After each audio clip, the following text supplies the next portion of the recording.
Welcome to the Real ResQ Podcast, part of Vertical Helicast family in partnership with Vertical Magazine, keeping the global rotorcraft community connected with real voices, real stories, and a real commitment to the professional excellence. We're alongside Hangar Z, the Helicopter Podcast, Valor Flight Crew Podcast, and Vertical MRO Podcast. Discover every show at verticalhelicast.com. This is a special alert episode of the Real ResQ, a vital industry update for all operators and users of an onboard systems hoist or winch, formerly known as Goodrich, and that's the last time you'll hear that name mentioned. This episode is here to share the most current, behind-the-scenes information straight from the source at Onboard Systems.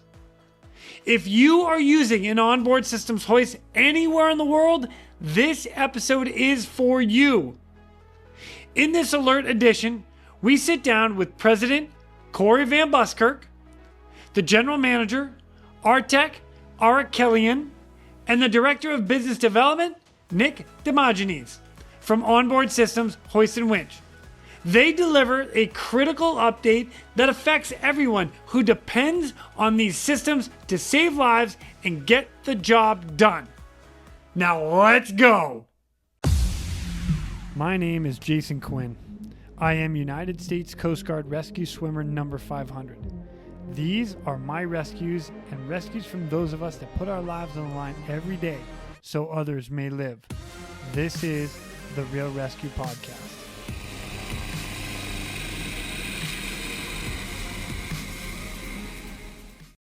Ladies and gentlemen, welcome back to the Real ResQ Podcast.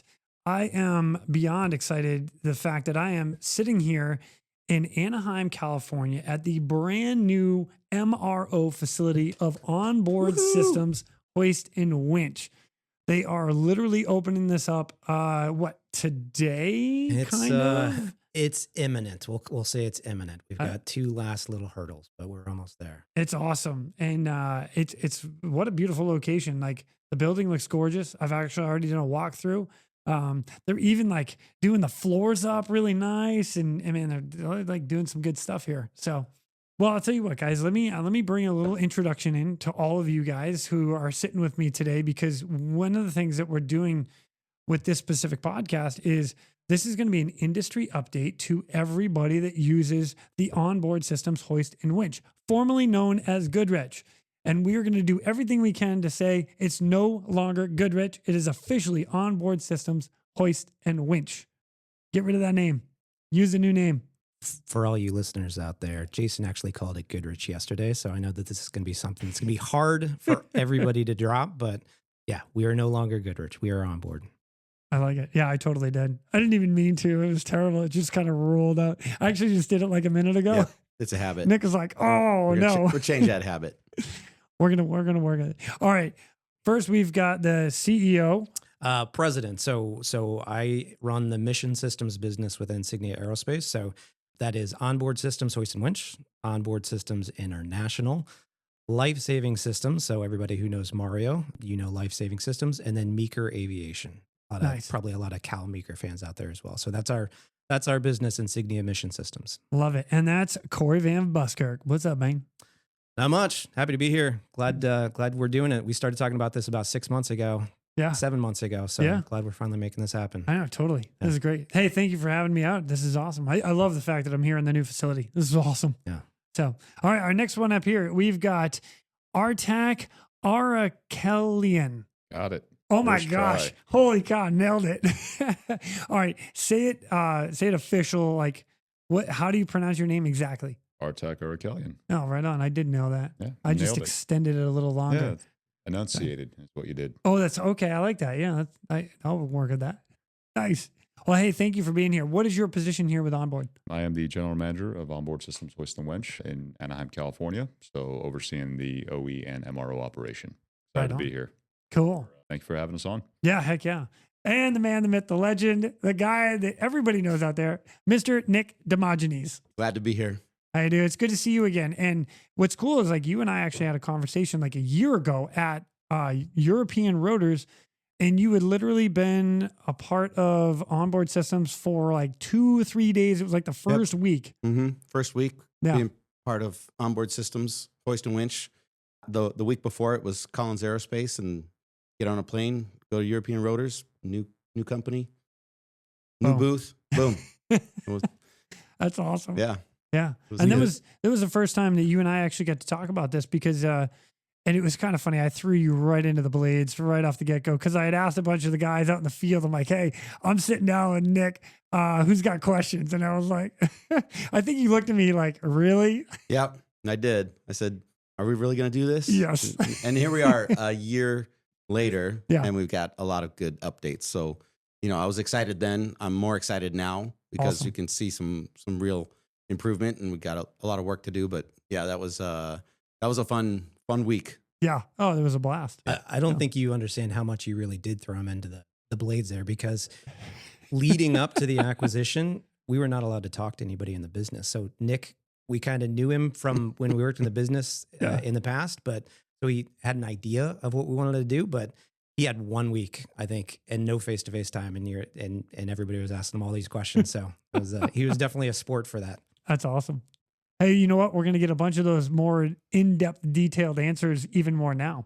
So that's kind of cool. I dig that. Yeah. Right on. All right. So before we get into a little bit of the update and stuff, Cory, if you don't mind, give a little background about you. Like, how does everybody know you, and or what can they know about you? Yeah. I guess the fun fact about me is that I was actually in the hoist and winch business from 2018 through mid 2020. So I had Artak's position. I was the general manager, kind of been a journeyman throughout what was Goodrich and then UTC and then Collins Aerospace. And I landed in the hoist and winch business. My first weekend on the job was the operators conference in Las Vegas in 2018. And that was nice. the one, I don't know if you guys remember, that was the one where like, who was it? It had the entire room in tears. It was the crash off Ireland. That was Derek. Derek. Oh, yeah. And I just fell in love with the business, the community, and what the product did. And I decided I didn't want to keep traveling around UTC, Collins Aerospace, whatever the name du jour was. I wanted to stay in this part of the industry. There were bets on me when I joined because the general manager had been a revolving door. Nobody had lasted more than 10 months in the role. Oh my God. And I lasted 2.5 years. And I'll tell you why I left in a couple minutes. But yeah, I wanted to stay forever. I loved the business, loved the community. In fact, Nick had been trying for a couple years to get everybody on the leadership team to go out and go hoist training to actually understand the product. And I was like, all right, we're doing this. And we went and did it, right? We went up to, Oregon? Yep. Did a week of in-class training, and then we split up in pairs and everybody went out and actually hung on helicopters because I wanted the leadership team to feel what I felt in that first weekend. I wanted them to understand why we do what we do, right? Yeah. So I was in the business for 2.5 years. I honestly only left because COVID happened and I was being asked to do things for the business that I didn't think were right. So I went up to Onboard Systems International because it was, while not exactly the same operator community, it was still helicopter missions, right? It was still people out there trying to do a job with a helicopter, and that's where I wanted to stay. And I actually learned even more about what it means to serve that community and that business. I mean, that business is MRO turn times of 2 weeks or less for decades, right? Making products that the operators just, they would demand that, the OEMs just had to put it on there because they would throw away any other equipment. So I learned a lot about what it means to serve the helicopter operator community. And effectively, from the time I left and joined Onboard Systems International for the last 5 years, I had been trying to buy back the hoist and winch business. So it took me 4.5, 5 years. It was a labor of love, but Right on. I did it because I wanted to do all the things that I had always wanted to do the business, and I could only do that if it was ours. So we bought the business in October of last year. So it has been right at a year. So really excited to talk through, I'm sure that we've said we're going to do a lot of things. Want to talk through, what we have been doing, because I think that some of the things we're doing are probably not being felt yet, but I think we can give you a little bit more context of what's going on behind the scenes and why that relief is about to start coming to the community. So. Love it. And since you mentioned onboard, like the cargo hook stuff, working with Mike Fox up there. Yep. Yeah. So he's been on this podcast as well. He has. Yeah. So Mike took over as the general manager when I left Hoist and Winch for about 2 months, 3 months. He tells me he fixed everything in 2 or 3 months. Of course he did. But, we kept in touch, obviously. Mike and I very much shared the same vision for what we wanted to do. In our first 18 months on the job, we did a lot of amazing things here at Hoist and Winch. And he called me up about 3 months later and we were talking. He was like, you know what? You're having a lot more fun. I want to come up there and join you. So he and I have been partners in crime, working to try and buy this business back. So yeah, he's been on the podcast. I think when he was on it, he was speaking only for the cargo hook business. Correct. Or maybe cargo hook plus LSC. And pretty much cargo hook. Cargo hook. Yeah. Okay. Yeah. But he's obviously an integral part of our team and helps carry the vision. For sure. That's awesome. I had to shout him out just a little bit because I like him. Yeah. He's a good dude. Yeah. Right on. Hey, thanks, man. I appreciate it. All right. Artak, what about you? You're from Armenia and I haven't been there yet, but it is on my list. And you and I were talking yesterday. I'm actually, I haven't told my wife yet, but we're going and I'm calling you first before I go there. So Would love to give you a lot of recommendations. Great place to visit. Excellent. This is a good relationship to start out with. All right, we'll come back to the business here. No, I'm just kidding. Let's keep going with this. So, how did you get involved with Onboard? I don't have quite the history with the rotorcraft industry. Degreed engineer, went into operations in the fixed wing supply components to all the major OEMs. Worked in a couple different industries since then. Again, predominantly operations. The latest one prior to here was space robotics. So quite an eclectic background from both education and experience. But received a call about a company out in Anaheim, Onboard Systems, Hoist and Winch. Hadn't heard of them, tried to do research, couldn't find anything really in depth. Ended up taking the interview with Cory, and the passion for the business came across in the team's call. And so that really is what piqued my interest. I don't live around here. I commute quite a bit, and it's the passion for the business that really drives me to drive as much as I do. But it really, not just Cory, but Mike, Pablo, and everyone I talked to in the business, even when I came to do a tour, a gentleman by the name of Nazi here, he's the one that walked me up to Cory's office and been here 20 plus years, again, various roles throughout the organization, and just spoke very highly of the business, very passionate about it. And as Cory mentioned, it's really refreshing to work in an environment where there's really one purpose and the customer comes first. And it really, truly is a great place to be. So that's awesome. How I ended up here.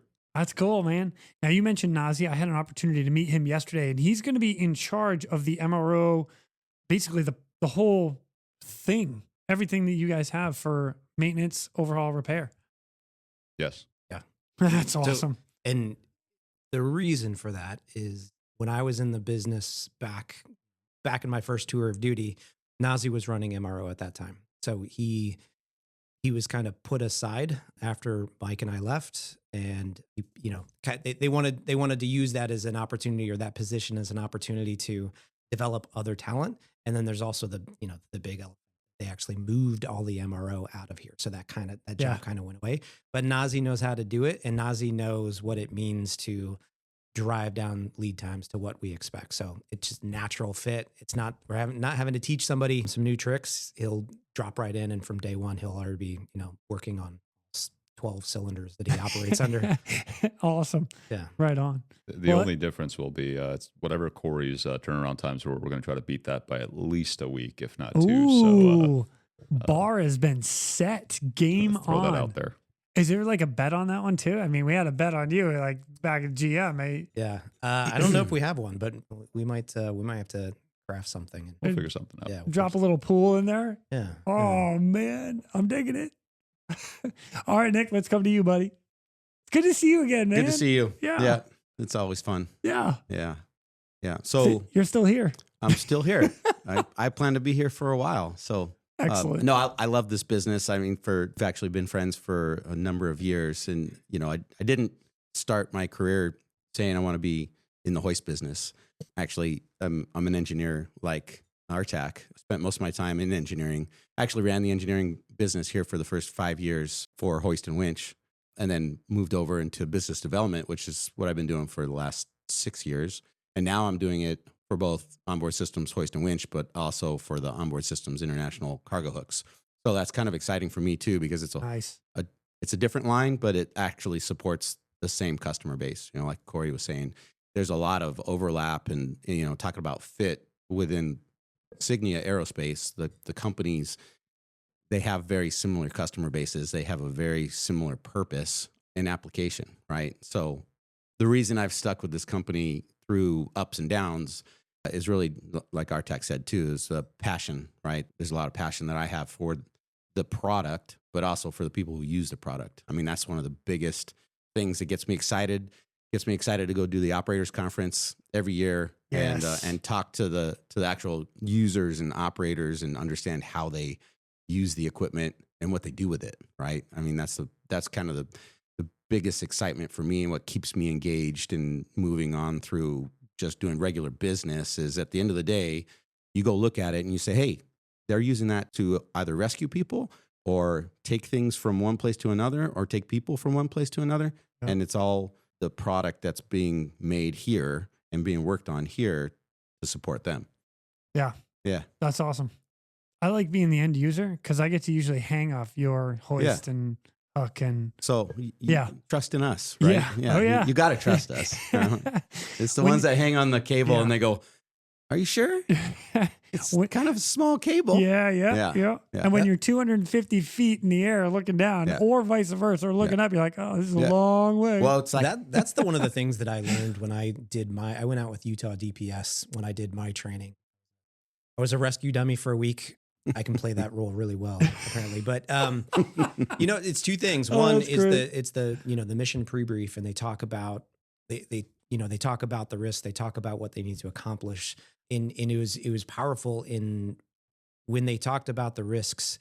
If the hoist was on, they didn't talk about the hoist as a risk, right? There was a lot of trust in the product, and that I've carried with me, and that I've wanted to bring back to the facility. Everybody who touches a hoist, they need to understand that people actually do trust this. And then, there were points in that week when I was hanging, I'm staring at a hook in a very thin little cable and I'm hanging hundreds of feet up in the air in Utah. And I'm just like, man, there's a lot of people back in Brea at that time, now Anaheim. There's a lot of people who touched this thing, and I really hope they did their job really well, right? Because there's not much else. You're literally just hanging there, right? So anyway.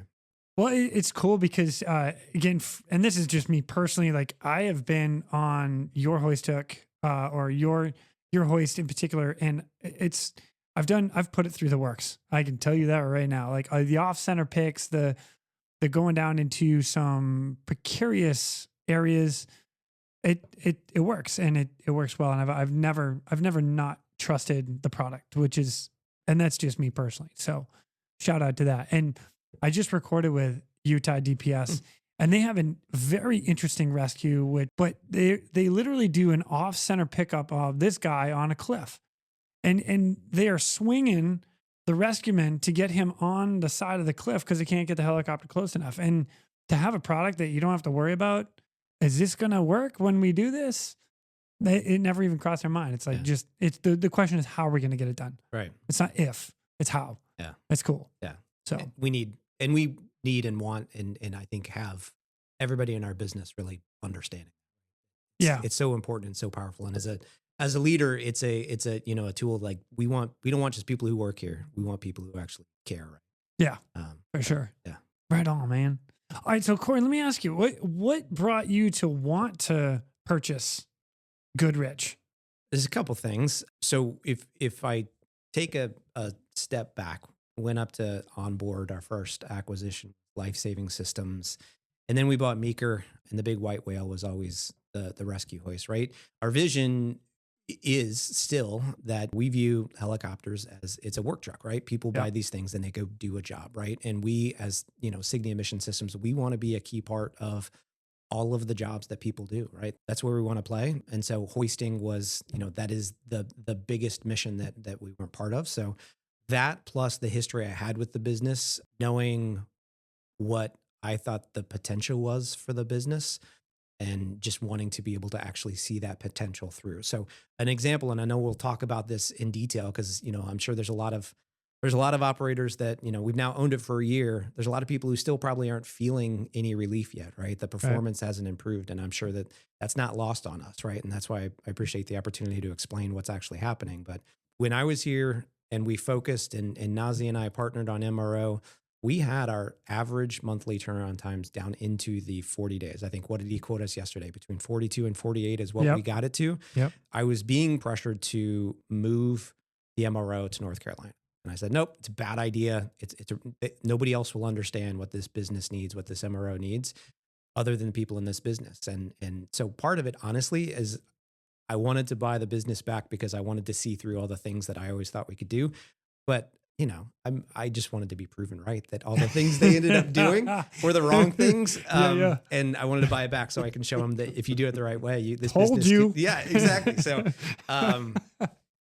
that was a big part of it. But honestly, it's such a great business. It's such a great product.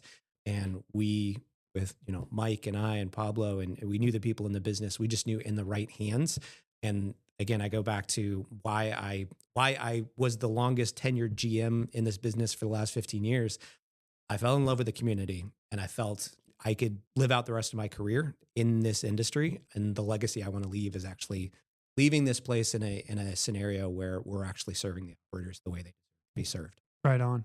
Now, and you were talking so at the time when you were here, just before you left, it was about a 48-day turnaround. Yeah. He said 42 to 48, but yeah. All right, let's go 50. All right. We'll be a little more lenient. All right. Just in case, maybe it was a weekend or holiday. Yeah. Okay? Throw that out there. November, December. Exactly. Those are tough ones. Yeah. So 50 days. So then you leave, and it went from 50 days to turn around a hoist to So I talked to Chief Pilot yesterday morning. He has a hoist that has been at Monroe for 2 years. And that's not uncommon. Yeah. It's not uncommon. I knew 15 months was there's 2 years. There's some that have been there for 2 years. And it's 50 days to 2 year of a wait time turnaround time. Yeah. Holy shit. Yeah. And we'll talk about a lot of the things that change in the business, but it's one of the most painful part of Artak and I's job is that we have to ask the very unfair question to a lot of operators right now. Well, tell me what you really need, because until this building is up and running, which we're now days away from, we only have so many slots, and we only have so much performance commitment from Monroe during this transition period. And we only have so many slots in Anaheim that we can actually do anything. So it's like battlefield triage. Hey, I know you have 20 hoists with us. Tell us which 2 you really need, and we'll try and move mountains for those 2. It's pretty unfair that we even have to ask that question, but that's how we've survived for the last year in anticipation of this building opening. Wow. Did you know that coming into the purchase of this? We didn't. We knew it was bad. We knew it had gotten worse. They didn't know the details. Yeah. So the way the whole deal went down, and this is important context for just where we sit today, right? We knew we wanted to buy the business. We kept chipping away. Finally, they said, okay, yeah, this is non-core for us, so we'll sell the business, right? We worked for a few months on getting to the right structure of the deal. Part of that is a transition service agreement where the 2 key elements that we still get from Collins today are all the digital systems. So we're actually going through a big ERP change in the next few weeks.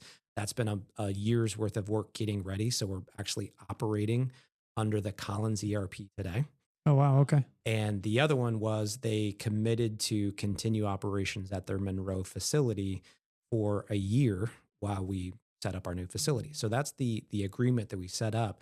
But from the time we finalized the structure of the deal to when we actually signed the deal, we were cut off from the business. We were not allowed to talk to Nick. We were not really allowed to talk to anybody. So we couldn't get any details. So that's why you saw us popping. You saw Mike, Pablo, and I popping up at the DRF event and other things. We were just like, hey guys, we're the onboard guys, but can you tell us about hoist? We wanted to, so we were trying to do some pre-work and understand what was really going on to know what we were getting into, but we made peace with the decision that it was going to be really bad and it was going to be really painful for all the operators and for us for a while, but we still wanted to buy the business no matter how bad it was, because we still thought it was an amazing business.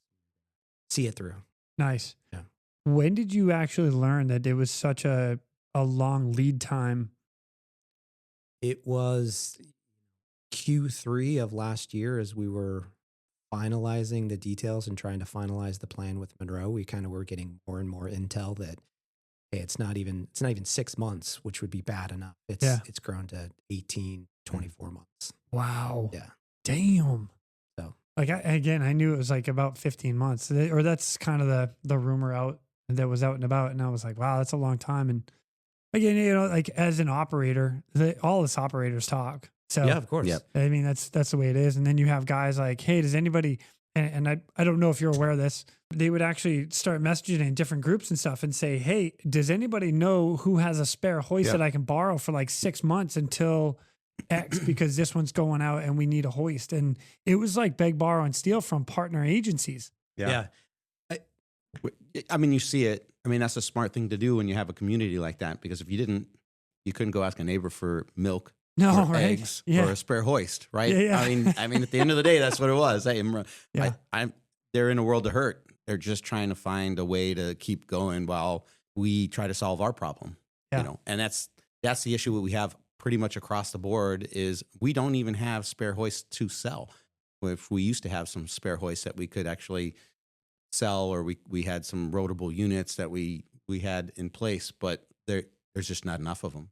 Yeah. And so Artak is new. We wanted to bring in, a new leadership who would understand our vision, and we weren't going to get with some of the people who are in the business. We've brought in new operations leadership to understand it. And the way that we want them to understand it is, if you take that exact same problem you just said is, and then you compare that to what I said earlier, which is the vision of Signia Mission Systems, right? We want to be a key part of your mission, but for 12 months, for 20 months, we're not going to be a key part, because you're not going to have your hoist back, right? Like we want to be in a place where we enable 100% operational uptime, and you can't do that so it's just this huge mismatch of, if we really want to be a part of those missions, then we got to be a part of when they have the hoist, but we also need to make sure that we get that hoist back to them as soon as humanly possible, right? So that they can go and fly and go rescue somebody, right? So yeah. Do you guys know? I mean, so you've had it for a year. Do you know what happened? And like you said it earlier that you were like, hey, don't send this over to Monroe, North Carolina. Don't do that. And it happened anyway. So what happened, if you guys know, where the lead time started to extend further and further and further? Do we know what happened? Yeah. And I don't mean to say that this is all a Monroe problem. It's just it's a problem of pulling the business apart, I think is the biggest thing. I think Monroe is very capable. And we're not throwing anybody under the bus. This is what I'm looking for is like the factual information. Like, this happened, then this happened, then this happened. And it just slowly extended the turnaround time. I think when we came into the business, everybody's heard about clutches, right? There's a clutch that goes in just about every hoist that we have. So week one in the business, I looked at the clutch cell. We were averaging, I think, 70 clutches per month throughout the year prior to when we acquired the business. The world needs about 120. Oh, wow. And to catch up, we need like 160, right? So it was literally the first week I authorized, I think, $7 million of inventory to go drive through our supply chain to actually start driving all the material so that we could get to 160 a month average, so that we can start churning that down. And I can, we've done now through the first 6 months of the year, correct me here, Artak, but I think the first 6 months we did we did an average of 120 a month. So we've gotten much closer to where we need to be. Internally, clutches are not really a problem. Yeah. We are now outpacing everything else in the business, but that was the first problem that we need to solve. And there's many more of those. So yeah, last month we actually did, I think, 180, and we're projecting to be hitting about 200 starting next year, just to make sure we can, again, chew through that backlog and make sure we have plenty of clutches for all our needs, all external.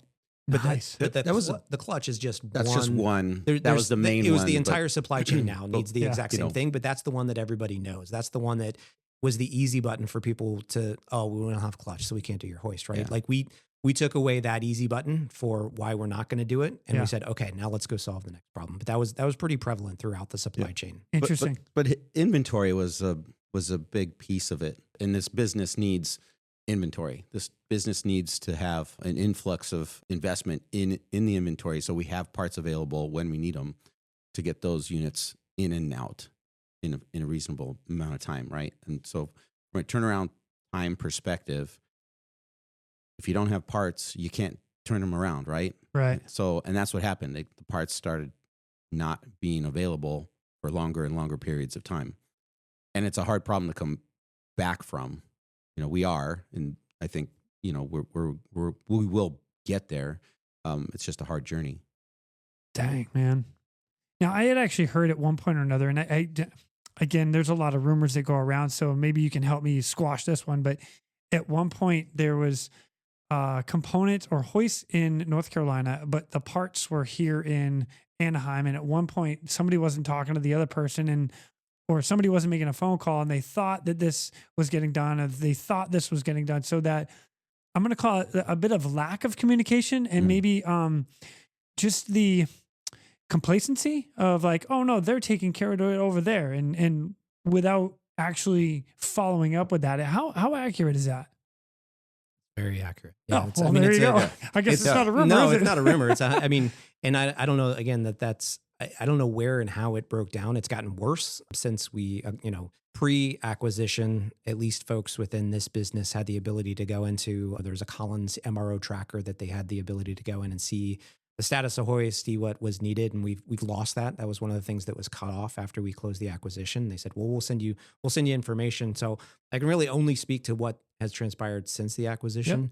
But yeah, it definitely seemed like there was a whole lot of finger pointing at each other across the two businesses. And again, I think that's something that probably could have been done better. And, Nick is the only one of us that was here during the dark ages, the last 5 years of the business. Yeah. I mean, the communication, it got worse because we were two separate companies, but when we were one company, it was difficult, right? And it is true. Their parts were here and Monroe was waiting for the parts, and some people weren't talking to each other. And so you can't say that they were holding things up. It was really, everybody was holding things up, right? It was just not a well-oiled machine. The communication flow was slow, as it is and has been in the business across the board for a bit of time, which we're getting better at, but we've never been really good at it. Yeah. And I think that's just one point there that, between the two locations, Anaheim and Monroe, there was a lack of communication or lack of working together to get the parts where they needed to be.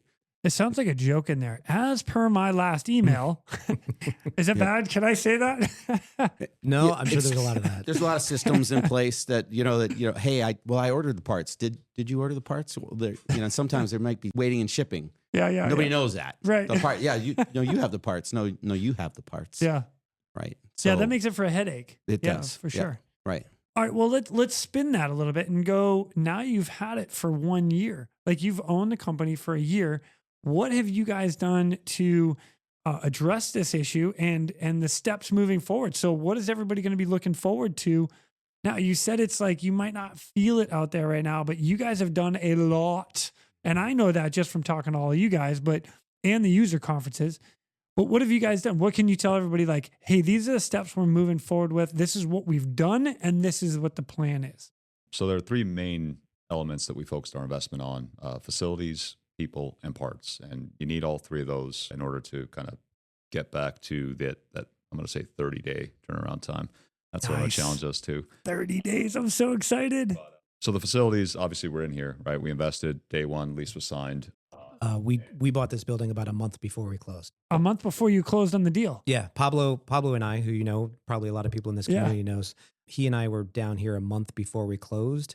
And our two criteria for the building, sorry to cut you off, Artak, were, one, we needed to be able to start working on it the day of close, because we didn't want to have to wait. We knew it was going to be the long pole, and we knew via those trips to DRF and talking to all the communities that it's gotten bad. So we knew that we couldn't wait and just sit around and say, okay, well, if it closes, we were willing to take the risk. So we had to be able to close fast on it.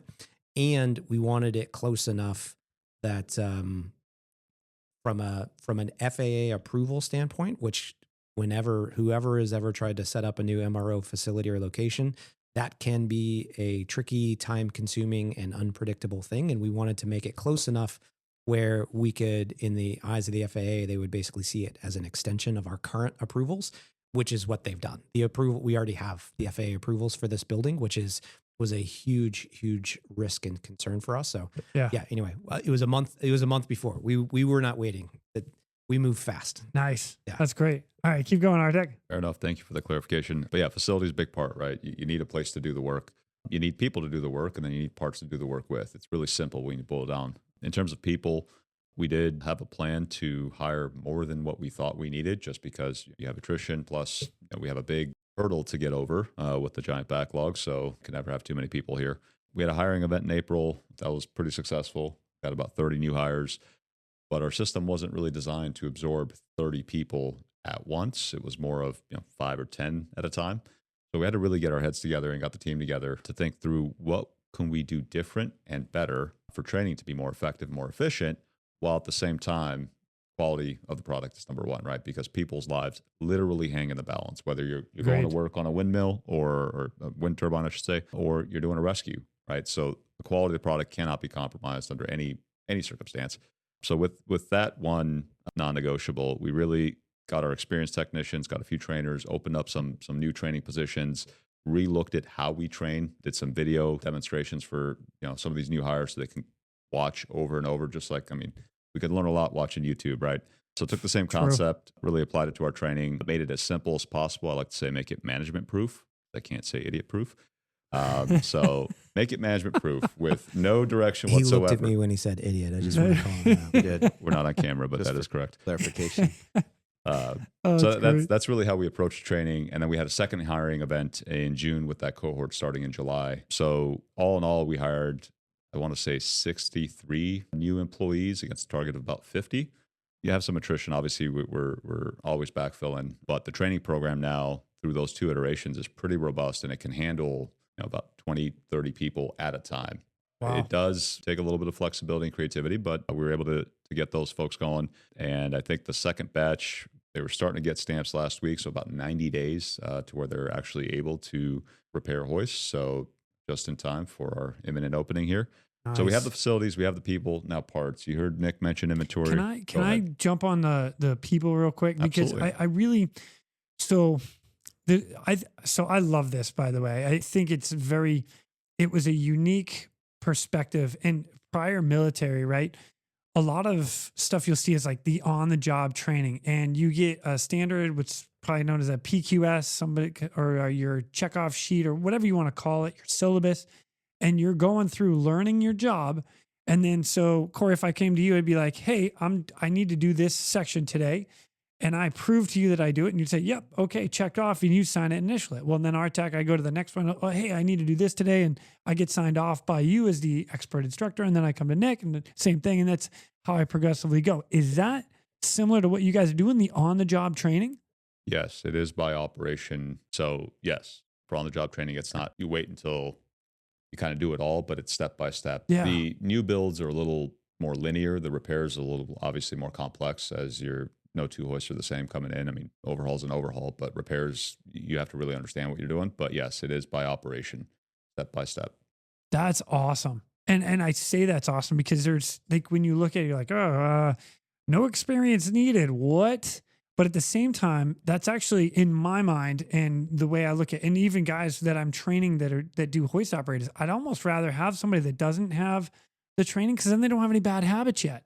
So you have the new people that come in, and all of a sudden you're training these, hey, this is how this is going to go. Here's your step-by-step instruction. And you've got your instructor right over you, and you're teaching 30 people. Like you're building the next generation of repair guys. And we actually had the trainers who are going to be training all basically compare notes and benchmark and figure out, did they have any bad habits, right? There's the work instruction. Nice. They all do it a little bit differently, and they all kind of, they realized, oh, I do this way. That's probably, we don't want to teach the next generation this. So we had a round of getting those trainers together in advance to actually weed out any of the bad habits we were doing in the past. And now you've literally created a hoist MRO school. In one sense or another, without actually going to school. You get hired to do a job, and then you end up learning on the job. Oh, dude, that's awesome. Like I'm going to speak for me. I love that. I can't speak for everybody else, but I think that's amazing. And just the foresight of, hey, this is the future, and this is where this is going to go, and this is what we're going to need. That's awesome. There's more exciting stuff we want to do in the future with digitization of training, VR goggles, overlays on top of the hoist, all that fun stuff. But right now, let's just get the basics down. We'll get to the future in a minute. So facilities, people, and now parts, as Nick had mentioned and Cory mentioned, inventory, right hot button in a lot of companies. Here, again, the focus is on having the right part at the right time so we can repair the hoist. So we Cory mentioned the clutch inventory. We did extend the safety stock program well beyond the clutch. It was all the critical components that you would use in a hoist: cable drum, ball spline, level line screw, etc. And not only did we want to have safety stocks in place, but good measuring tools that give us visibility 18 months out or beyond that. So you could kind of look at supply and demand and say, hey, do I have a problem next summer? If I do, the time to work on that is today, not Right.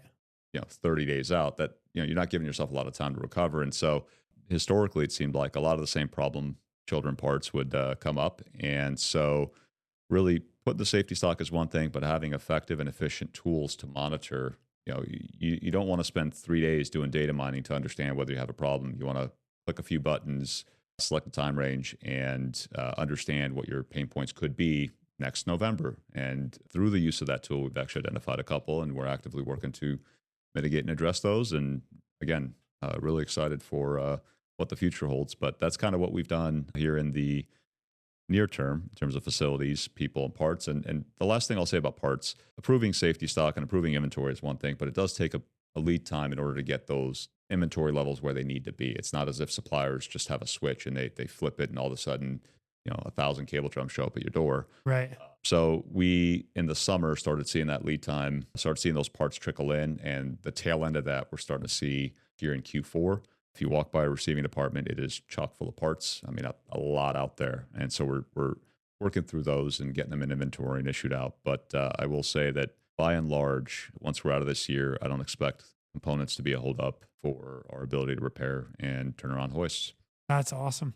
I did actually, when I got a chance to walk through the facility, I did see like boxes and bins of cables, and like I see the inventory that you guys are starting to get in. It's pretty cool to see. I also saw something else down there, which I thought was really cool, is you guys are actually using AI as a way to help inspect some of the gear for the extra safety component in there, like taking a little bit of human error out of it. That's awesome. Can you talk a little bit about that? Yeah, absolutely. The solution space, as you mentioned, human error, right? No one intends to make a mistake. And however, you look at a clutch and you're if we're doing 200 a month, that's 2,400 a year. Didn't need my calculator for that one.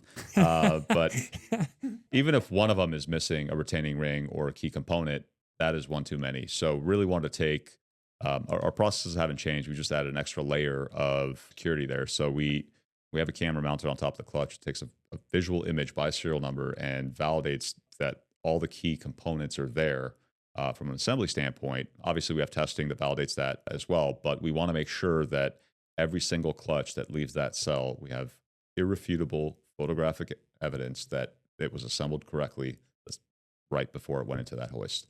And we're using AI to do that. Clutches they're polarizing. We need them. They've been an issue or an excuse, I'll say, for why we are not building or repairing as much as we possibly have. But it's also a very critical safety device, right? So we can't just go crazy on building them and quality and safety falls by the wayside. We need to build them with an even more heightened sense of how do we make sure that these are perfect. Yeah. Every single one of them. Yeah, that's fantastic. And I didn't know anybody was even doing anything like that until I came down and walked through the facility. So to see that, I say the upgraded technology that's out there, like AI is, I love it, but I know a lot of people have mixed emotions about it, but I think it's a great component because it takes the information. Like you don't have to go, it just takes the core components and creates it and helps you as the end user be like, oh yeah, that I've got a verification. I've got a little helper that's checking that box. So yeah, for AI, I'd like to always say AI is not the solution. It's part of the solution. Agreed. So Yeah. it's meant to just validate and make that solution that much more robust. And Yeah. we'll be looking to roll out some form of automation, AI, whatever you want to call it, throughout our process and procedure in the coming years as soon as we're kind of past this near-term hurdle. Nice. All right. I like that. Near-term hurdle. That's all it is. Just a hurdle. That's all it is. We got in a spot and we're getting out of it. Right. Right on. All Bump right. in the road. It's a big bump. It's a pretty painful one, but it's a bump in the road. So with all these updates that you guys are doing, and it sounds like this is just everything's moving in a great forward direction from when you acquired the company. So and I appreciate you guys coming on the podcast, because we are literally telling everybody in the industry, like, hey, this is what's going on. This is the update. Are there other ways that you guys are giving updates, or are there, like, after this podcast is released, how can people find out what the most up-to-date information is?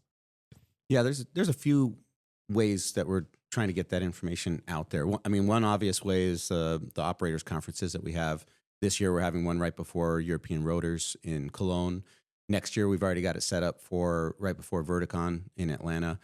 Those are two key points where we will be able to provide a lot more information on how we're doing, what we've done, where we are, how good are we getting, when are we going to get there, those types of things. But in between now and then, we've also developed kind of a, we'll call them MRO talking points or MRO recovery plan. And we've provided that at multiple customer engagements from a business development standpoint, from a program management standpoint. We've talked and provided that input to the original equipment manufacturers, Airbus, Leonardo. They all know where we are. They're very keen to know, are we on track or are we making improvements? And as we do that, we will provide updates. And there's always also trade shows that we go to. Teams go out on customer engagements. Every customer we see from now until we are hitting our turnaround time, we provide that update too. That's awesome. And I would add, there's another element to this. After we got into the business, one of the things that became clear was there was a bit of a culture of nobody wanted to have a tough conversation. There was a lot of everybody's angry. Nobody had their hoist. And so, there's a lot of folks in the business who just, kind of wanted to survive the conversation and be like, yeah, I'm going to go do whatever I can. I'll make it. So we were over promising and under delivering. And I think that led to a lot of whipsaw in the communication. What we have changed is that we are pushing people to have a tougher conversation that, hey, well, I can't do anything for you for the next 2 months, but it's going to be January as an example. Yeah. I know you hate it, but it's going to be January. Perfect example is I went to one of the biggest OEMs in December of last year, and I said, the recovery is going to be tough. We now have this business. It's really bad. Here's everything we're going to do, and here's my schedule. And I was told for hours, which was very unpleasant for me, that it's not good enough. And I said, I understand it's not. You don't deserve it, but this is what it's going to be. And 11 months later, we were exactly where I said we're going to be. So there's also an element of when we make commitments, we're going to meet them going forward. And are we perfect? We're not perfect yet because, right, half of our MRO is still out of our control. So we're still trying to make commitments based on stuff that's not our own. So we're not perfect yet. But in a couple of weeks, when everything's here, we're going to start meeting all of our commitments, right? So I think that's part of it, is that, as Nick said, we're trying to get out there more at trade shows and at industry events. And again, thank you for letting us come on the podcast and do it here. But we're also trying to equip everybody in the business with the tools and the update and the understanding that, yes, this is the status, this is where things are. And the business behind you, person who's out there having to have a face-to-face conversation. Nick's team is a perfect example. They're on the front lines all the time, right? Yeah. I can only imagine how many times they've been in front of customers and said, yeah, it'll be next month, and 6 months later, it still hasn't happened. Yeah. The business behind Nick's team or behind the other customer facing teams are actually going to operate to the commitments that are made. So I think that's the change that was also required and what we've also been doing. Yeah. To be honest, it has not been an easy year. Right. In terms of customer communication, because you do have to have those hard conversations, and there's not a lot of people that like having hard conversations, but you've got to at least let them know what the reality is. And I think we failed a while ago without providing even any information. Part of it was a lack of information, and then the frustration with customers because they just don't know. Right. You've got to put yourself in their shoes and say, well, if I came to you and you said, hey, where's my hoist? And you said, I don't know. Or, yeah, that doesn't go over well. Let me go check.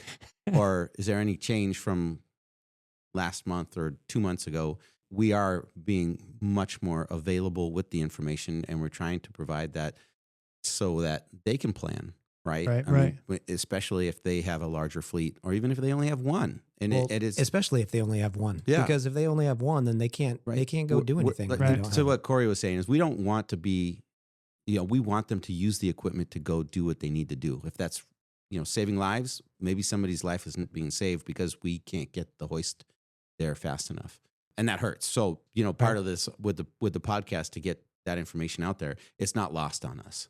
Yeah. Right? I think there's a lot of people in the business that take it very personally when we can't provide the product to go help rescue people. I'm just going to add a quick comment there. Cory mentioned, right, have we been perfect? No. And a couple comments made about systems that were there that gave us visibility, cut off, others that are not really effective or efficient in terms of getting information to the right people at the right time.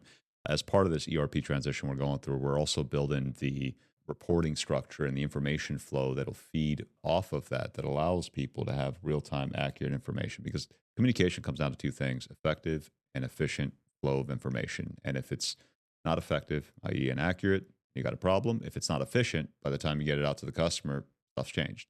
So we are building the systems that allow that clear visibility within our company and across all levels, so that we can A, understand what the latest and greatest is, and B, understand if we're off a commitment, we can communicate it not in the next month or two when we're contacted. And again, when we get turnaround time down to 30 days, it won't even be an issue. But it's effective, efficient communication flow and having the right tools to do that. So that's where we're headed.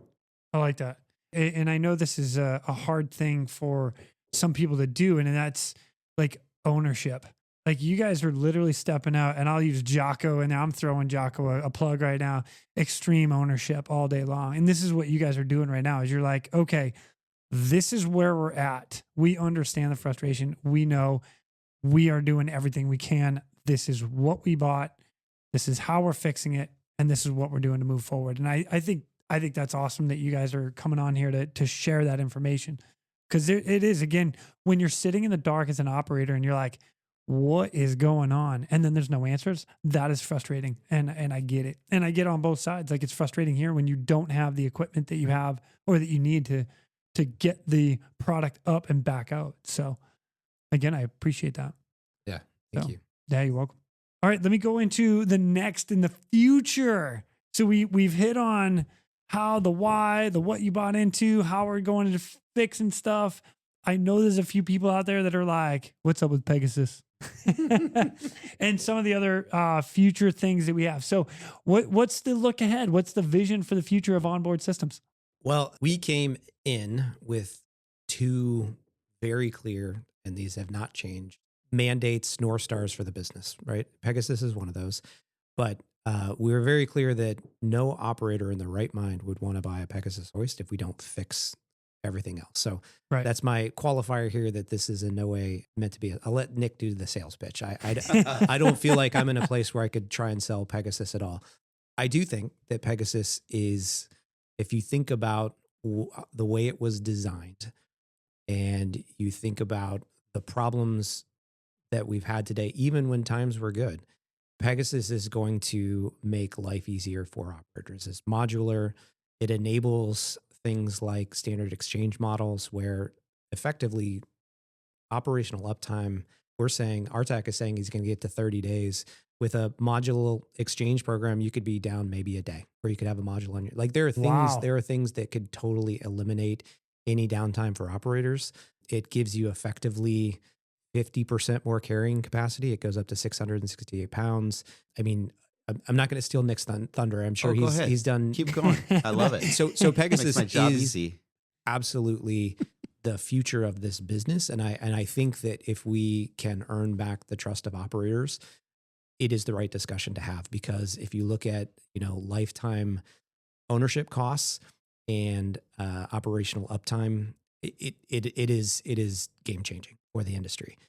But we were very clear when we came in, and you ask anybody in the business and they know what the two priorities are. One is Pegasus. We need to get Pegasus done. It's been something that's been under development for 10 years, but we have to fix operations fast and for good. And we don't want to get it fixed and then go sell Pegasus and get our eyes off the ball of operations. We want to be exactly where Onboard Systems International is, right? 2 weeks or less turn times for decades. In 10 years, when we do this again, Jason, I want to be able to say that for the last 9 years, it's been 30 days or less. Okay? Yeah. I mean, ultimately, that's where we need to get to go. All right. Yeah. That's awesome. Yeah. Go ahead. Hit me up. Because I'm going to say, I think we've known each other for a bunch of years, and you've probably been to a bunch of our operators conferences where we said, Pegasus. It's coming. It's coming. Pegasus, right?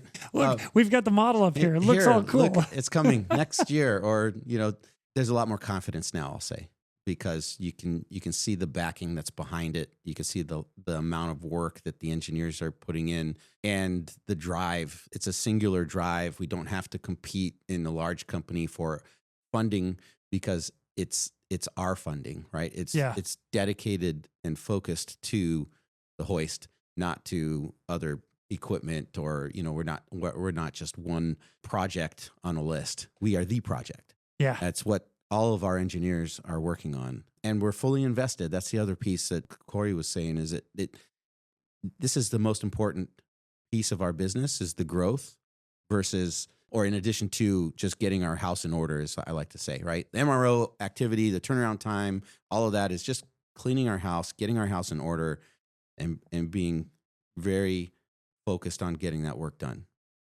To get to the next level is where Pegasus needs to come in. And, everything that we put in based on the additional requirements that, the regulatory agencies said are, must have and must do, we actually raised the bar in a lot of different areas to say, well, how do we make it better for, not just to meet a regulatory requirement, but to make it better for maintenance teams to go work on the hoist, right? Changing a cable was something that, we never actually asked a maintainer or somebody in, out in the field what it would be like. We just said, that's how you go do it.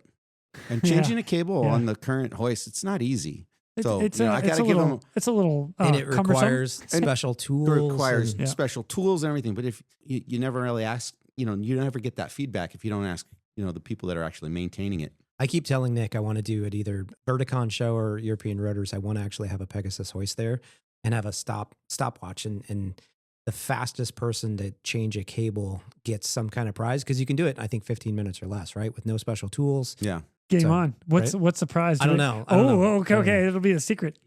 Cory was already mentioning a few things that we've just done to make life easier with the hoist, and the additional uptime capability, the modular systems, right? But there's so many little changes, like fairings. You have quick disconnect fairings. You can, like the things that we would actually ask operators and users and maintainers, what would make your life easier? Well, and so a lot of that's gone into it. And there's usage and monitoring the information, like mini hums, as I like to call it, right? Just gaining some data. We haven't done a real step change product innovation in 20 something years. Oh, wow. Yeah. If you look at hoists were always a incremental improvement over the previous generation. There was nothing that was a clean sheet design that said, hey, we're going to go out and meet and exceed requirements and do things better, because we've learned a lot. Out of 50 years of hoist technology, we've learned a lot about how the cable construction works and whether it likes being wrapped around a drum 7 layers, 8 layers, or 3 or 4 layers, right? There's a lot of engineering work that's gone into it to say this is much better for the cable. This is much better for the cable management. So all of that has been put into Pegasus, and now the proof is in the pudding, right? We're testing it all, and that's the really exciting part. So if you've seen any presentations that we've done over the past probably 6 to 9 months on Pegasus, a lot of it is test focused, like actually showing operators what and how we're testing. And it's huge. We do a drop test to show you how the new system works, how the clutch and the overload system works, right? Those things, when you see it, you believe it. Yeah. That's the biggest piece. And that's why we're trying to get Pegasus, our development units, out to as many people as we possibly can. We're going out and doing demonstrations to show them the actual hardware that's developed and tested. That's cool. It's really exciting. Yeah. And so I'm not going to tell you at the next operators conference when it's coming. I'm going to tell you all the great things that we're doing right now to make it happen. Yeah. Right. I'll even throw one more plug in there for you, is because when I went down through the factory and stuff, you guys have a section set up directly for Pegasus only. Oh, right. And it's that one area, right? That's the the Pegasus area. Yeah. The rest of the facility is for the MRO to rebuild and Right. maintenance. And We got our own whatnot. Pegasus engineering Yeah. cell. They've got Yeah. a test stand. They've got the mezzanine that we built to go do the testing. Yeah. Yep. They're already doing testing. time studies to figure out like Yeah. how many hours it will take to build a Pegasus or build one of the modules and how we can reduce that lead time or that cycle time. So yeah, we're fully in, we're getting into qualification and industrialization of the product. Yeah, fun fact on that cell, at least two of the recent additions to that Pegasus test team came from the floor and assembled the legacy hoist. So they have an operations manufacturing mindset. So speaking of the industrialization and the scalability of it, right, it's not just a Fabergé egg that needs all the special attention that only engineers can put together. We are trying to make it management proof. That's excellent. I absolutely love it. And you guys are running simultaneously the whole, based on everything we talked about and the next upcoming generation. It's all happened simultaneously. That's great. Yeah.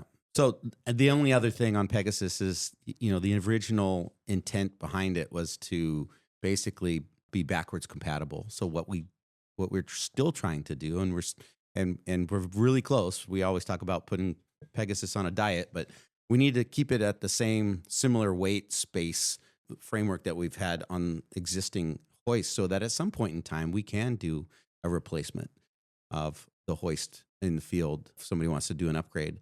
And that's always been a big piece for us because we want to make sure that we have a long-term plan for a higher level of operating hoist than they have today. Yeah.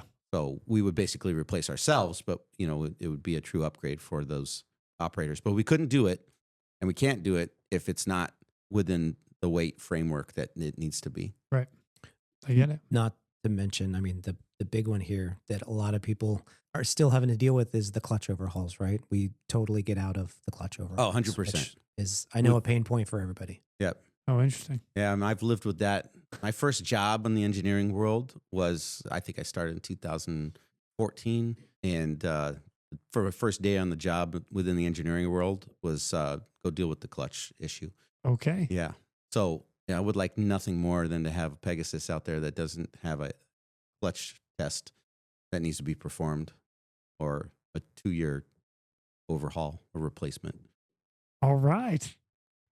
Great things that are coming. Now, there are so many regulations that happen in aviation specifically. Oh my gosh, it's jumping through hoops. And you've got FAA, then you've got EASA, and they're a little bit different. And then you might have down like Australia, New Zealand, and they might be a little different. I mean, everybody kind of copies everybody, but they all have their little nuances that you have to follow their rules and their regulations. And you are literally like having to jump through all the hoops of all of it so that you can go across the board and around the world. Yeah. So luckily, Nick was on the ETSO or the No, it's SAE committee. Oh, nice. Yeah, for the AS6342 was the working group for the working group was G26 working group. We came out with the recommended requirements. We'll say technical requirements document for a hoist. Yeah, for a hoist, and that was really what the industry, because it wasn't just hoist manufacturers. It was the aircraft original equipment manufacturers. It was regulatory agencies. It was operators, interested operators, and end users coming together and saying, what requirements really should we have? Because it didn't exist. It didn't. There was no written document. Most of the requirements that we have for hoist today came from larger aircraft original equipment manufacturers that said, hey, we want something that's going to go do this. And so over time, you had 20 different documents requesting 20 different things. Right. And this is where you end up with problems where you have, 18 different types of pendants and all sorts of, because they asked for a different flavor. So we gave them a different flavor. That requirements document was released. And then what happened was EASA wanted to raise the bar even higher. And they wrapped around what they call the ETSO, European Technical Standard Order, I think it is, which added a few extra requirements on that side.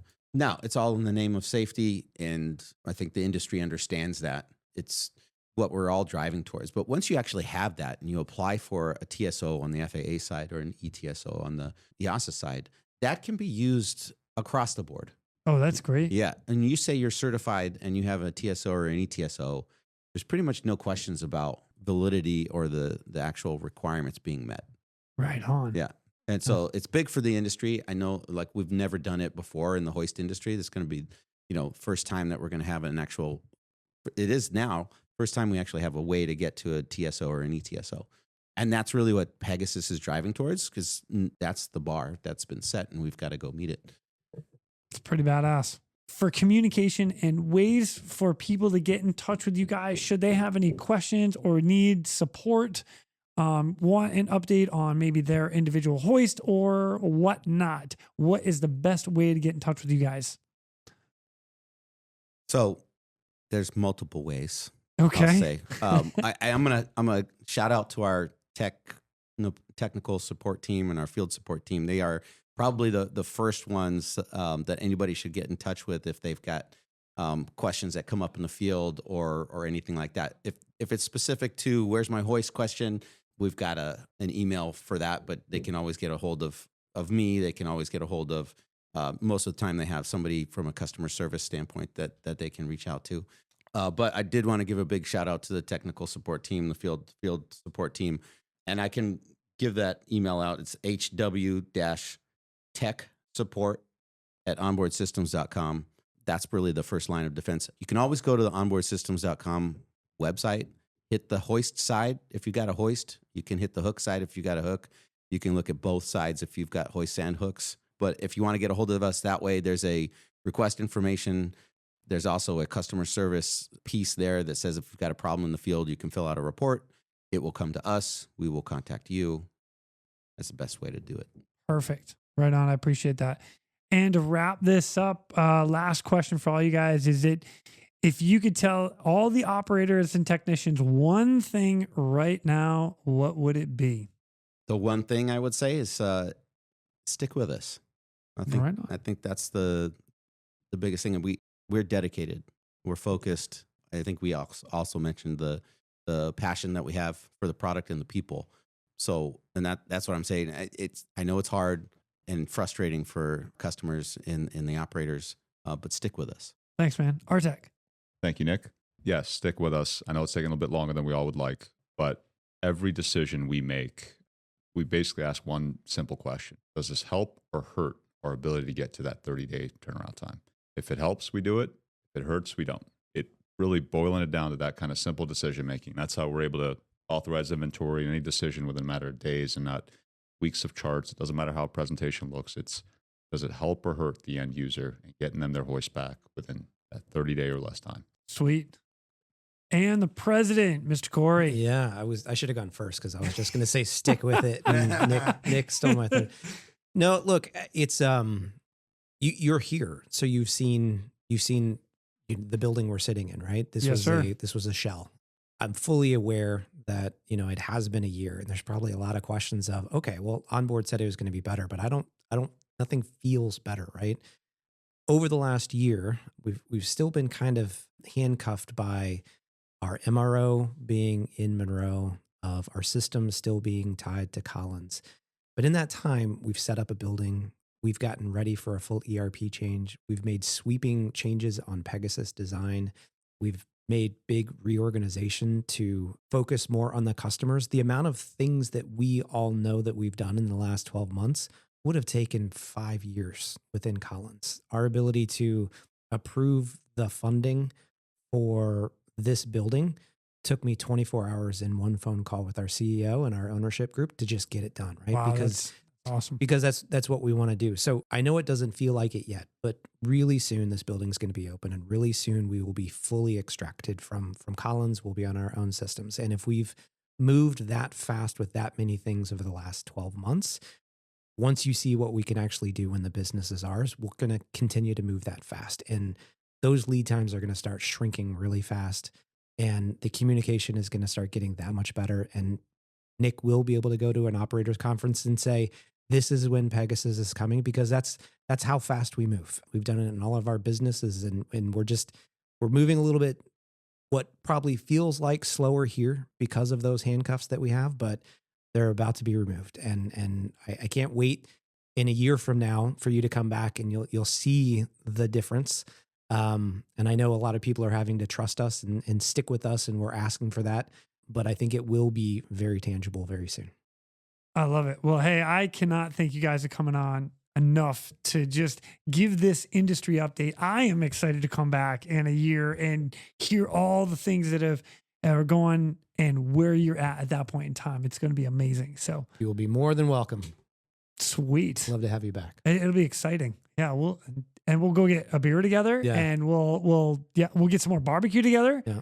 Oh, this is gonna be good. But you know Really what? We were going to have Dave Weber here today, and Yeah, but nobody likes him. well, that's No, I'm true. just But kidding. everybody likes his presentation. So, True. so I will. Well, I'll make sure you come back, so you have to follow his presentation instead Oh, of good me, Lord. because there's the rules in life of death, taxes, and don't follow Dave Weber in a Exactly. presentation, and that's the way we live here. So And you're gonna throw me under that bus. You know what? I probably deserve it after Nick. So I'll take it. Gentlemen, you guys have a great day. I love where you're going. Keep up the great work, and I look forward to seeing you again. cool. Yeah. Thanks, Quinny. Thanks. Anytime. Thanks for having us. Hey, my pleasure. And with that, ladies and gentlemen, we are out of here. Go! Now it's time for me to pull chocks and take off. But before I go, I'm always looking for the memorable rescues that people have done. If you have one that you're willing to share, or know somebody who has a story, please feel free to reach out to me. I'd love to highlight it here at the Real ResQ. For everybody that is standing by for that SAR alarm, remember, those in distress are praying for a miracle. They are going to get you. So until next time, fly safe and swim hard. Thank you for joining me today here at the Real ResQ Podcast, powered by Vertical Helicast. We'd also like to say thank you to our sponsors for this episode. Whether your mission is saving lives or servicing high-value assets, Onboard Systems Hoist stays ready to assist. Features such as single-point payout reduce the potential for hoist-induced load swings, enhancing overall safety. For more information, go to hoist-winch.onboardsystems.com. Okay, cargo is off the hook. All right, hoist hook is in my hand. We are clear of all obstacles. Hook is clear of all obstacles. We're clear to go and land. Okay, Stowing hoist hook. fly director on standby and going Hoist up. hook is stowed. I will- Boom is stowed. We're ready to Okay. depart.